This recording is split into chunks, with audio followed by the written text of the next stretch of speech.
बिस्मिल्लाहिर्रहमानिर्रहीम। स्टूडेंट्स, आज हम बात करते हैं क्रैकिंग ऑफ पेट्रोलियम की। प्रीवियस लेक्चर में हमने पेट्रोलियम के बारे में पढ़ा था कि ये हमारे पास पेट्रोलियम क्या होता है। ये हमारे पास refined form of mineral oils होता है और इससे हम क्या हासिल करते हैं, पेट्रोलियम हासिल करते हैं। और पेट्रोलियम की डिफरेंट हम लोग फ्रैक्शंस बनाते हैं, जिसमें हमारे पास केरोसिन ऑयल आता है, गैस जो होती है गैस ऑयल आता है। तो उसके फर्दर हम क्रैकिंग करते हैं ताकि हम इसे किस में कन्वर्ट कर सकें, गैसोलीन में कन्वर्ट कर सकें। तो यहाँ पे सबसे पहले इसकी डेफिनेशन की बात करते हैं कि इसकी डेफिनेशन क्या होती है। यहाँ पे देखते हैं, the process of breaking of large hydrocarbons with higher boiling point into smaller hydrocarbons with low boiling point is called cracking। हमारे पास जो हायर हाइड्रोकार्बन्स हैं या लार्ज हाइड्रोकार्बन्स हैं, इनका मतलब है कि वो हाइड्रोकार्बन्स जिसमें कार्बन की तादाद जो है वो ज़्यादा होती है, और जब कार्बन की तादाद ज़्यादा होगी तो ऑब्वियसली इनका बॉइलिंग पॉइंट भी बहुत ज़्यादा हो जाएगा। लेकिन हमें जो है ये कंपाउंड जो नहीं चाहिए होते हैं, हमें वो चाहिए होते हैं जो कि हमारे पास लोअर हाइड्रोकार्बन्स हों या जिनका बॉइलिंग पॉइंट भी लो हो, क्योंकि लो हाइड्रोकार्बन या स्मॉलर हाइड्रोकार्बन्स जो होते हैं ये ज़्यादा यूज़फुल होते हैं। तो ये हमारे पास इसकी डेफिनेशन आ जाएगी। देन हम देखते हैं कि किस तरह हम इसे जो है लार्ज हाइड्रोकार्बन्स को जो है वो स्मॉलर हाइड्रोकार्बन्स में कैसे कन्वर्ट करते हैं। तो यहाँ पे मैं रिएक्शन लिखती हूँ C16H34। ये हमारे पास एक अल्केन का जो है वो मॉलिक्यूल है, जिसे हम कहते हैं कि ये क्या है, हेक्साडिकेन। हेक्साडिकेन जो है इसमें हमारे पास कार्बन की तादाद जो है वो बहुत ज़्यादा है, मतलब कि ये हमारे पास लार्ज हाइड्रोकार्बन है और ये लार्ज हाइड्रोकार्बन हमारे लिए लेस यूज़फुल है। इसे हम लोगों ने मोर यूज़फुल या लोअर हाइड्रोकार्बन में कन्वर्ट करना है। तो इसके लिए हम कंडीशंस क्या अप्लाई करेंगे, इसे हम हीट प्रोवाइड करेंगे तकरीबन कहाँ तक, 700 डिग्री तक टेम्परेचर हम इसे प्रोवाइड करेंगे। और जब इसे टेम्परेचर प्रोवाइड करते हैं तो ये हमारे पास लोअर हाइड्रोकार्बन्स में कन्वर्ट हो जाता है और डिफरेंट प्रोडक्ट्स बनाता है, जैसे C17H16 plus 3CH2 plus CH3CH and double bond CH2। तो ये हमारे पास जो है वो लोअर हाइड्रोकार्बन्स के कंपाउंड बन जाते हैं, जैसे कि ये हमारे पास क्या आ जाएगा, हेप्टेन बन जाएगा। 3 मॉलिक्यूल्स किसके बन जाएंगे, इथीन के बन जाएंगे, और एक मॉलिक्यूल जो है वो किसका बन जाएगा, प्रोपीन का बन जाएगा। ये हमारे पास क्या हो जाता है, ये हमारे पास आ जाता है कि जो है वो ये गैसोलीन आ जाती है, जो कि हमें बहुत ज़्यादा इस्तेमाल के लिए चाहिए होती है। ये साथ में कुछ बाय प्रोडक्ट्स बनते हैं, इनकी भी बहुत ज़्यादा एप्लीकेशंस हैं इंडस्ट्री में। तो ये हमारे पास हायर हाइड्रोकार्बन्स किस में कन्वर्ट हो जाएंगे, लोअर हाइड्रोकार्बन में। तो अगर हम इसकी फर्दर डेफिनेशन करें तो हमारे पास इसकी 3 तरह की डेफिनेशन बन सकती हैं। नंबर 1, द कन्वर्जन ऑफ, यहाँ पे मैं लिख देती हूँ, conversion of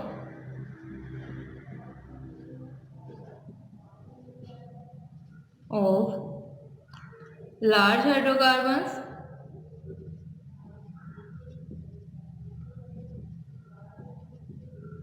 into smaller hydrocarbons।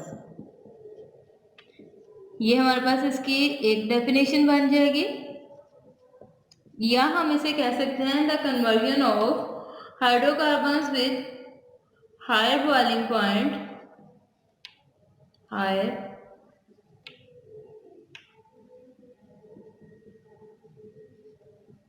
Point, इसमें शॉर्ट फॉर्म में लिख लेती हूँ, hydrocarbons into lower boiling point hydrocarbons. यहाँ पे BP जो है ये बॉइलिंग पॉइंट को रिप्रेजेंट कर रहा है। ये इसकी सेकंड डेफिनेशन बन सकती है, या हम लोग थर्ड की बात करते हैं तो थर्ड में भी हम लोग कह सकते हैं लेस वोलेटाइल हाइड्रोकार्बन्स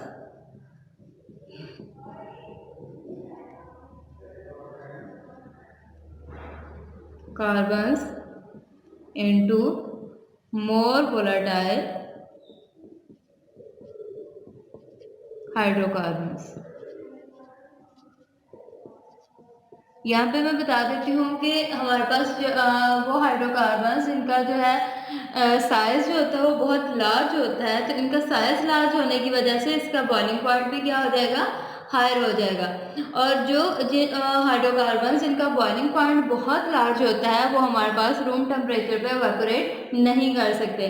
तो वोलेटाइल का मतलब क्या होता है, वो हमारे पास कंपाउंड जो रूम टेम्परेचर पे इवेपोरेट कर जाते हैं, इन्हें वोलेटाइल कंपाउंड्स कहा जाता है। तो अगर इनका बॉइलिंग पॉइंट हाई है तो मतलब कि ये रूम टेम्परेचर पे इवेपोरेट करने की सलाहियत नहीं रखते, इसलिए हम लोग कहेंगे लेस वोलेटाइल हाइड्रोकार्बन। और ये जो हाइड्रोकार्बन्स होते हैं जो लार्ज हमारे पास होते हैं, ये बॉइलिंग पॉइंट जिनका हाई होता है, ये जो लेस वोलेटाइल होता है, इनकी इंपॉर्टेंस जो होती है वो कम होती है। तो हमने इसे किस में कन्वर्ट करना है, उन हाइड्रोकार्बन्स में जो कि हमारे पास स्मॉलर हाइड्रोकार्बन्स हैं, या जब ये हमारे पास हाइड्रोकार्बन स्मॉलर होंगे तो इनका बॉइलिंग पॉइंट भी क्या हो जाएगा, लो हो जाएगा। और जब इनका बॉइलिंग पॉइंट लो होगा तो ये रूम टेम्परेचर पे इजीली क्या हो जाएंगे, एवापोरेट हो जाएंगे। तो हम कहते हैं कि ये हमारे पास मोर वोलेटाइल हाइड्रोकार्बन्स हैं। तो ये हमारे पास इसका जो है वो डेफिनेशन आ जाएगी। ना हम इसकी बात करते हैं कि इसकी इम्पोर्टेंस क्या है, कि मतलब कि हम क्रैकिंग कर क्यों रहे हैं। तो इसकी इम्पोर्टेंस को सबसे पहले हम देखते हैं।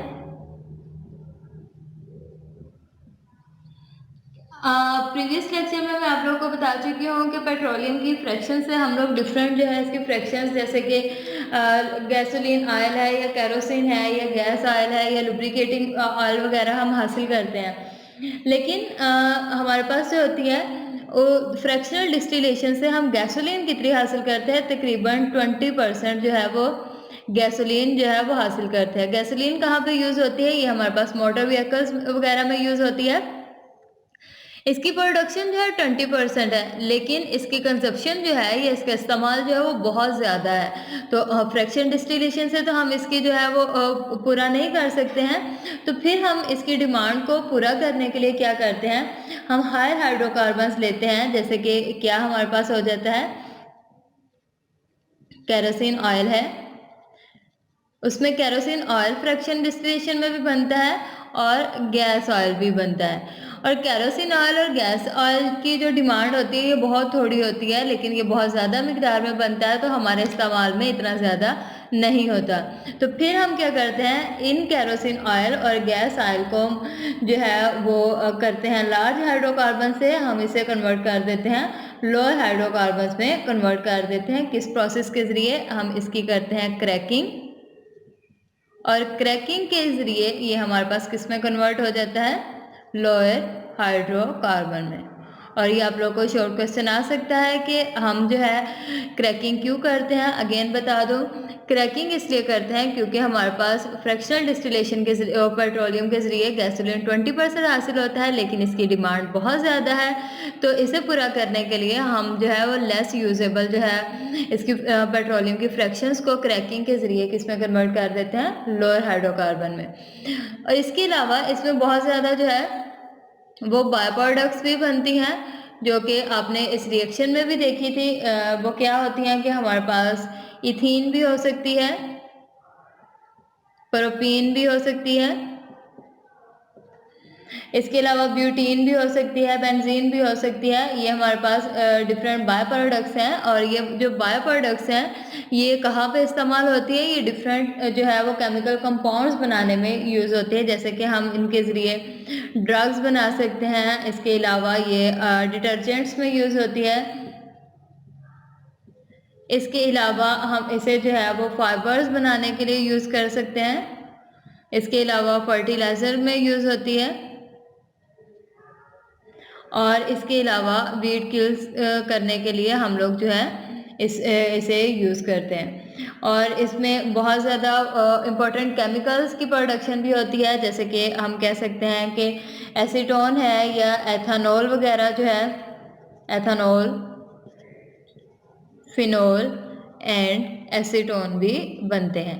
तो ये हमारे पास इसकी इम्पोर्टेंस है कि हम इसे क्यों करते हैं, क्रैकिंग क्यों करते हैं। अगेन बता देती हूँ क्रैकिंग करना हम इसलिए करते हैं ताकि हम हायर हाइड्रोकार्बन्स को लोअर मोर यूजेबल हाइड्रोकार्बन्स में कन्वर्ट कर सकें और इसके बाद इसमें by products ethene methane butane वगैरह जो है वो डिफरेंट इंडस्ट्रीज में यूज़ होती है। ड्रग, डिटर्जेंट्स, फाइबर, फर्टिलाइजर, वीट क्यूल्स वगैरह में यूज़ होती है। इसके अलावा डिफरेंट सॉल्वेंट्स बनते हैं, एथेनॉल, फिनॉल और एसीटोन, जो डिफरेंट टाइप्स के रिएक्शंस करने के लिए इस्तेमाल होते हैं। नाउ हम बात करते हैं इसकी टाइप्स की कि हमारे पास क्रैकिंग जो है वो कितनी टाइप्स की होती है। तो क्रैकिंग की हमारे पास 3 टाइप्स हैं। नंबर 1 जो है थर्मल क्रैकिंग, नंबर 2 इसे हम लोग कहते हैं कि ये हमारे पास कैटालिटिक क्रैकिंग आ जाती है, एंड नंबर 3 इसे हम लोग कहते हैं कि ये हमारे पास स्टीम क्रैकिंग आ जाती है।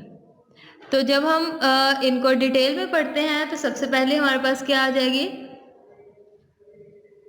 Thermal cracking. तो थर्मल क्रैकिंग के नाम से ही हमें पता चल रहा है कि हमने हायर हाइड्रोकार्बन्स को लोअर हाइड्रोकार्बन्स में कन्वर्ट करना है। किसकी प्रेजेंस में? इसे हम प्रोवाइड करते हैं हाई टेम्परेचर और इसे हम हायर प्रेशर जो है वो प्रोवाइड करते हैं। तो हायर प्रेशर और हायर टेम्परेचर की प्रेजेंस में हायर हाइड्रोकार्बन्स किस में कन्वर्ट हो जाते हैं, लोअर हाइड्रोकार्बन्स में कन्वर्ट हो जाते हैं। और यहाँ पे हमारे पास बनता क्या है इसके नतीजे में, इसके नतीजे में डिफरेंट इसके एप्लीकेशंस की बात करते हैं तो ख़ास तौर पर हमारे पास अनसैचुरेटेड हाइड्रोकार्बन्स जो होते हैं वो बनते हैं। वो अनसैचुरेटेड हाइड्रोकार्बन्स क्या क्या हो सकते हैं, वो हमारे पास हो सकते हैं इथेन, और इसके अलावा हम जो है वो प्रोपेन वगैरह जो है वो इसके ज़रिए बना सकते हैं। तो ये हमारे पास थर्मल क्रैकिंग आ जाएगी। नेक्स्ट की बात करते हैं। नेक्स्ट हमारे पास इसकी टाइप है जिसे कहा जाता है कैटालिटिक क्रैकिंग। तो कैटालिटिक क्रैकिंग के नाम से भी आप लोग को पता चल रहा है कि ये किसकी प्रेजेंस में होगी। ये हम लोग करते हैं इन द प्रेजेंस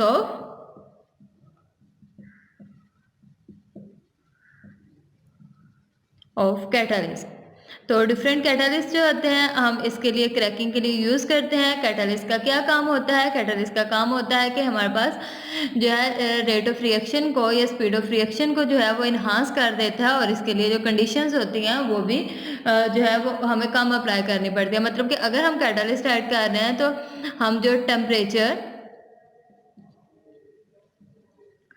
और प्रेशर जो है इसे क्या करेंगे, लो रखेंगे।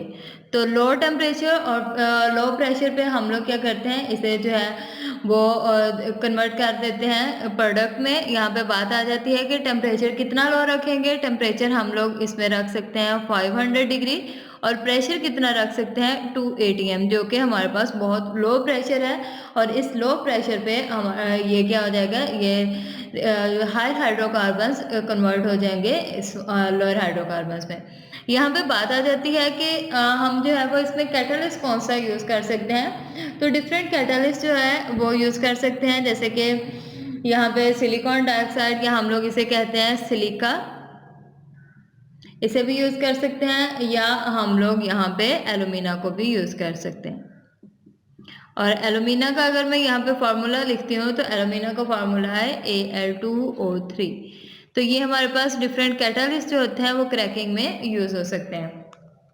नौ बात आ जाती है कि इसकी एप्लीकेशंस क्या आती है कि हम लोग इसके ज़रिए क्या हासिल कर सकते हैं। इसके ज़रिए हम हासिल कर सकते हैं बेटर क्वालिटी ऑफ गैसोलीन, क्योंकि हमारा मेन मकसद जो है वो गैसोलीन हासिल करना है। तो इसके लिए ज़रिए बेटर क्वालिटी ऑफ गैसोलीन हासिल कर सकते हैं, जिसका ऑक्टेन नंबर क्या हो जाएगा, with high octane number.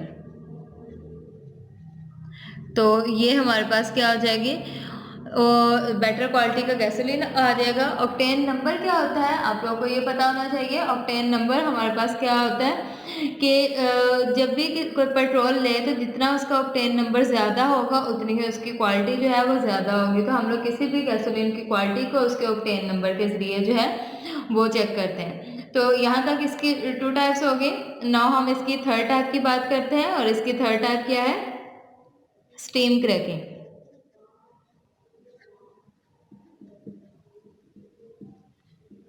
Steam cracking के भी नाम से आप लोगों को पता चल रहा है कि हम लोग क्या करते हैं, हम मिक्स करते हैं वेपर्स ऑफ हाइड्रोकार्बन्स को हम लोग किस में मिक्स करते हैं? स्टीम के साथ जो है वो मिक्स करते हैं। और जब हम लोग वेपर्स ऑफ हाइड्रोकार्बन्स को स्टीम में मिक्स करते हैं तो हमारे पास ये किस में कन्वर्ट हो जाती है? ये लोअर हाइड्रोकार्बन्स में हो जाती है। यहाँ पे हमारे पास जो टेम्परेचर रखा जाता है, टेम्परेचर हम यहाँ पे जो है वो तकरीबन 900 डिग्री जो है वो टेम्परेचर रखते हैं और शॉर्ट पीरियड के लिए हम इतना ज़्यादा टेम्परेचर रखते हैं। तो जब हमारे पास इतना ज़्यादा टेम्परेचर आ जाता है, यहाँ पे मैं लिख देती हूँ कि टेम्परेचर हमारे पास कितना होता है 900 डिग्री। तो जब हम इतना टेम्परेचर रख लेते हैं तो इसके बाद हमारे पास, क्योंकि ये स्टीम में कन्वर्ट हो जाता है, फिर हम इसे कूल करते हैं रैपिडली और रैपिडली कूल करने के नतीजे में हमारे पास क्या होता है, लोअर हाइड्रोकार्बन जो होते हैं वो हासिल होते हैं।